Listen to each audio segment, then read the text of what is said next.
jërë ngeen jëf mbokk yi abonné leen te ngeen di partage tey like vidéo bu baax a baax ñëw dégtal leen li nga xamante ne si na moom mi kàddu Dame Mbodj moom nag dem fële sa rassemblement bale sa place de la nation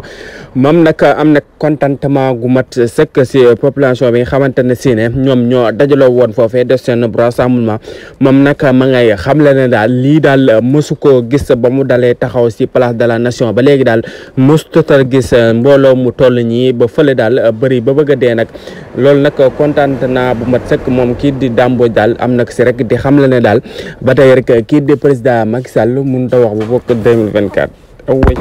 yi la kàddu la Dame Mbodj yëkkati wax na rek moom président Macky Sall daal mënut a wax ba nekk candidat 2024 te dinañ si teg amul kenn candidat bu xamante ne si ne rek bokk nga si opposition bi bëgg a bokk moom mu lay téye moo xam Ousmane Sonko la wala Khalifa Sall ba si Karim Meïssa Wade daal amul kenn ku xamante ne si ne daal président Macky Sall dina la gàllankoor ba tax na doo bokk ndaxte nag 2024 daal war na noo mën a sensé li nga xamante ne si ne moo di réew mii di Sénégal kon nag troisième mandat daal kii di président Macky Sall mënut a wax ba def ko fi kii di Dame Mbodj nag am na contentement gu rëy ndax nam doon waxee daal ndax gis na ne population bi daal wuyu si nan carrément si woote bi